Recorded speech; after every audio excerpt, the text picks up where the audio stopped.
نے فلاح انسانیت کے لیے جو دوسرا کام کیا نا، وہ لوگوں کو احساس دلایا ہے کہ اگر غلطی ہو جائے تو تم نے بندوں کے سامنے اپنے آپ کو کلیئر نہیں کرنا، تم نے تو رب کے سامنے اپنے آپ کو کلیئر کرنا، اللہ کے سامنے تم نے بچنا ہے کہ میرا گناہ معاف۔ اور حضور احساس پیدا کرتے تھے۔ بخاری شریف میں قبیلہ غامدیہ کی اس عورت کا تذکرہ موجود ہے جو خود آئی تھی، کوئی گرفتار کر کے نہیں لایا تھا، از خود آئی۔ احساس پیدا ہو گیا نا گناہ کا۔ یہاں بہت ساری غلطیاں کر کے بھی لوگ جب اپنی بات کرتے ہیں تو کہتے ہیں کبھی یاد تو نہیں کسی کے ساتھ زیادتی کی ہو، یاد تو نہیں کبھی کسی کا، بھئی آپ نے اتنے بڑے ولی ہونے کا دعویٰ کر دیا۔ انسان تو انسان رہتا ہے۔ بڑے بڑے لوگ کہہ گئے کہ یا اللہ اگر انجانے میں بھی بھول گئے ہیں تو ہم سے درگزر فرما، لیکن جب ہم تیار ہی نہیں ماننے کو۔ حضرت انس بن مالک کہتے ہیں وہ خاتون آئی، کوئی پکڑ کے نہیں لایا، کسی 14 دنوں کے ریمانڈ پہ نہیں اسے منوایا گیا، اسے وہ خود بخود آئی اور کریم محبوب علیہ السلام کے سامنے جب وہ کھڑی ہوئی تو اتنے درد سے میں نے کم لوگ روتے دیکھے ہیں جس درد سے وہ روئی۔ عرض کرنے لگی حضور میں غلطی کر بیٹھی ہوں، مجھ سے زنا ہو گیا، مجھے پاک کر دے۔ تو محبوب کریم علیہ السلام نے فرمایا تو کیسے ثابت کرے گی تو نے گناہ کیا؟ یعنی مجرم کو ثابت کرنا پڑ رہا ہے کہ میں گناہ گار۔ یہ وہ کمال ہے کہ انسانوں کو احساس ہونے لگے کہ یہاں ہم غلط ہیں۔ جب اعتراف جرم ہوتا ہے، جب بیماری کی تشخیص ہوتی ہے تو پھر اس کا علاج بھی ہو جاتا ہے۔ حضرت انس بن مالک کہتے ہیں وہ عرض کرنے لگی حضور میرے پیٹ میں ناجائز بچہ ہے۔ حضور نے فرمایا جا جب بچہ پیدا ہو تو پھر آنا۔ وہ 8 ماہ کے بعد آئی تو اس کی گود میں پھول سا بچہ تھا۔ حضور نے فرمایا واپس جا، جب روٹی کھانے لگ جائے تو پھر آنا۔ وہ 2 سال 2.25 سال دودھ پلاتی رہی، پھر جب آئی تو بچے کے ہاتھ میں روٹی کا ٹکڑا تھا۔ کریم محبوب صلی اللہ تعالی علیہ وسلم سے آ کے جب اس نے بات کی تو وہ درد سے روئی، کہنے لگی یا رسول اللہ 3 سال ہونے کو ہیں، میں نے گناہ کیا ہے، میں ساری رات سو نہیں پاتی۔ حضور تڑپتی، اگر اس حال میں مر گئی تو اپنے رب کو کیا منہ دکھاؤں، مجھے پاک کر دے، میرے حال پہ رحم فرمائے۔ محبوب کریم صلی اللہ علیہ وسلم نے بچہ ایک صحابی کو دیا، فرمایا بچوں کی طرح پالنا، اور کہا اسے لے جاؤ، پتھر مار مار کے اسے سنسار کر دو۔ صحابہ کہتے ہیں اسے پتھر لگ رہے تھے اور حضور بےچانی کے ساتھ ٹہل رہے تھے۔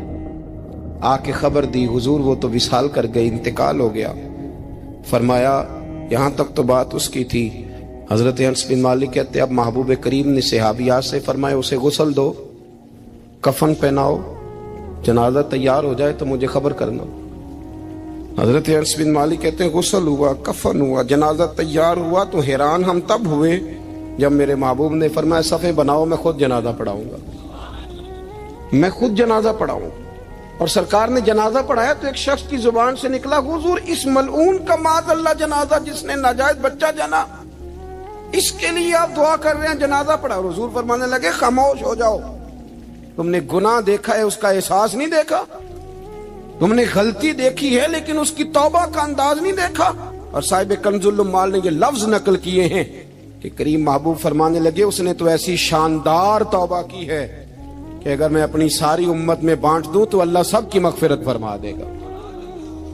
احساس جب پیدا ہو جاتا ہے نا اپنے دل کے اندر کہ یہاں میں غلط ہوں، ان العبد اذا اعترف ثم تاب تاب اللہ علیہ او کما قال نبی صلی اللہ علیہ وسلم، رواہ مشکات۔ حضور نے فرمایا جب کوئی بندہ کہتا ہے نا اللہ میں بھول گیا تھا اور پھر وہ توبہ کرتا ہے تو رب اس کی توبہ کو فوراً ہی قبول فرما لیتا ہے۔ حضرت عبداللہ بن حذافہ جہاد کر رہے تھے، روم کے عیسائیوں نے گرفتار کر لیا، 1000 آدمی نے مل کے پکڑا، گرفتار نہیں ہوتے تھے صحابی، 1000 آدمی نے گھیرا ڈالا، گرفتار کر کے لے گئے۔ اور جب بادشاہ کے سامنے گئے تو وزیر کہنے لگا بادشاہ بندہ بڑے کام کا ہے، اگر ہمارے قابو آ گیا تو فائدہ دے گا۔ صحابی ہیں حضرت عبداللہ بن حذافہ، حضرت فاروق اعظم کا زمانہ ہے، اگر قابو آ گیا تو فائدہ دے گا۔ بادشاہ کہنے لگا کیوں، کیا خوبی ہے؟ کہنے لگے ہم 1000 آدمی تھے، یہ اکیلا قابو نہیں آ رہا تھا، 1000 آدمی تھے، اگر ہماری فوج میں شامل ہو گیا تو بہت بڑا جرنیل ملے گا۔ بادشاہ کہنے لگا کوئی مسئلہ نہیں، 2-3 چیزیں ہوتی ہیں بندے کو خریدنے کے لیے، خرید لیتے ہیں۔ بادشاہ کہنے لگا عبداللہ جتنی دولت تجھے چاہیے میں تجھے دے دیتا ہوں، میرے لشکر میں آ جا۔ माज़अल्लाह इस्लाम छोड़ दे। हजरत अब्दुल्ला बिन हुज़ाफा क्या फरमाते हैं, बड़ा तू बेवकूफ है, मैंने दौलत कमानी होती तो मदीने में बैठ के तजारत करता, मैं दौलत कमाने नहीं निकला, मैं तो रसूलुल्लाह की रजा कमाने के लिए निकला हुआ हूँ। दौलत कमानी होती तो किसी मार्केट में होता, मैदान में आना था। शहादत है मतलूब मकसूद मोमिन, न माले गनीमत न किश्वर कुशाई। ये दौलत तो लौंडी है रसूलुल्लाह के दरवाजे की, ये तो पीछे पीछे फिरती है नबी पाक के गुलामों। ये कमानी होती तो मैं किसी मार्केट में होता, मैदान में थोड़ा होता। अब्दुल्ला बिन हुज़ाफा से दूसरी चाल चली। कहने लगे मियाँ ओदा जो तुझे चाहिए, मैं बादशाह हूँ, मेरे नीचे जो ओदा तू कहेगा वो तुझे मिल जाएगा। हजरत अब्दुल्ला बिन हुज़ाफा कहने लगे शायद तुझे पता नहीं मेरी तारीफ क्या है, शायद तू जानता नहीं मेरी तारीफ क्या है। कहा साहब की क्या तारीफ है? कहने लगे मैं रसूलुल्लाह का सहाबी हूँ और कायनात में सबसे बड़ा ओहदा मुस्तफा के सहाबी होने का होता है। सहाबा वो सहाबा थे जिनकी हर सुबह सुबह ईद होती थी, खुदा का कुर्ब हासिल था, नबी की दीद होती थी। फरमाया मैंने हुजूर के जलवे देखे हुए हैं, मुझे ओहदे की जरूरत ही नहीं, और मैंने ओहदा लेना होता तो मैं सियासत करता, मैं तो शहादत लेने निकला हूं मैदान में, ओहदे का मैंने क्या करना है। अब बादशाह कहने लगा इसे कत्ल कर दो। वजीर कहने लगा नहीं, एक बात और है, मुझे एक चाल और चलने दो। कहा वो क्या? कहने लगे मेरी बेटी बड़ी खूबसूरत है, मुझे मौका दो अपनी ही बेटी को सजा बना के, वो जवान जिसकी जवानी इतनी बड़ी है कि 1000 आदमी मुकाबले में खड़ा नहीं होता, उस जवान के कमरे में रात की तन्हाई में बना सवार के बीबी को भेजा।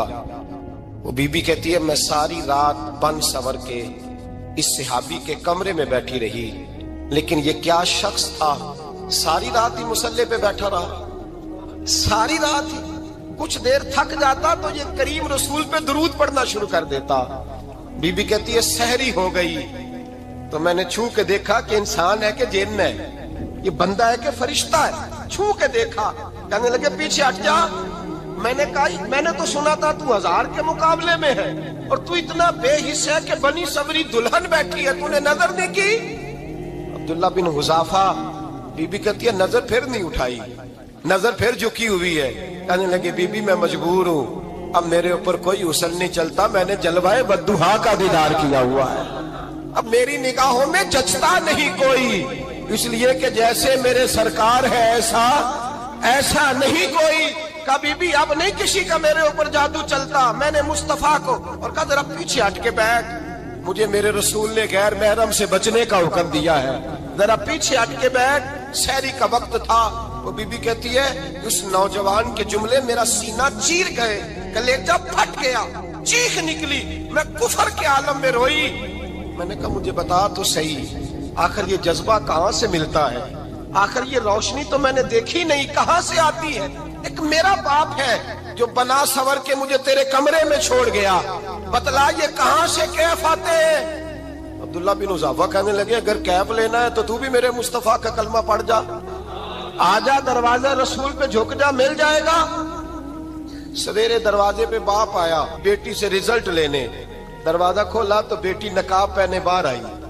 बाप कहने लगा क्या बना? कहने लगी पीछे हट जा, तू गैर महरम है, काफर है, मैं मुसलमान हूँ। उसने कहा क्या हुआ?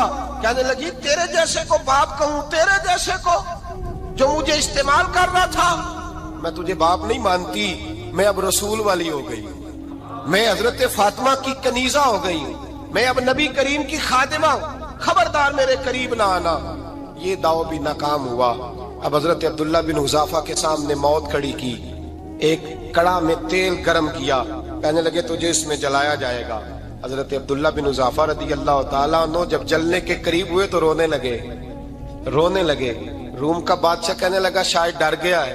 कहने लगे अब समझ आई है, अब तुझे पता चला है, चला आ जा। हजरत अब्दुल्ला बिन हुज़ाफा कहने लगे तू काफिर है, तेरी काफिरों वाली सोच है, इसलिए नहीं रोया कि मौत से डर गया हूँ, मैं तो इसलिए रोया हूँ कि एक जान है वो नबी पाक पे कुर्बान हो रही है, काश रब मुझे 1000 जान देता, मैं सारी मुस्तफा पे कुर्बान कर देता। एक सुनार ने गली में एक यतीम छोटे से बच्चे को घूमते देखा तो सुनार बे औलाद था, बच्चे को उठा के घर ले आया। 18 साल उस बच्चे की परवरिश की, उसको पाला पोसा जवान किया। सुनार के पास वो दुकान पे चला जाता, वो कई दफा दुकान पे रहता, कई दफा घर में रहता। एक दफा वो दुकान पे था, बच्चा घर था, 18 साल का जवान, उसकी बीवी अकेली थी। वो जिसने मां बन के पाला था उसने उसी पे हमला कर दिया, उसका बाजू बुरी नीयत से थामा।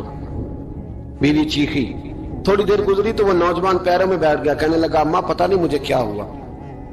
शाम को सुनार आया, बीवी चीखने लगी, चिल्लाने लगी, कहने लगी आज अजीब बात हुई, जिसको मैंने जिगर का खून दे दे के पाला उसी ने गंदी नजर डाली। सुनार महवे हैरत है। बीवी का ख्याल था कि लाठ उठाएगा, डंडा उठाएगा, नौजवान को मारेगा, लेकिन वो रोने लग गया।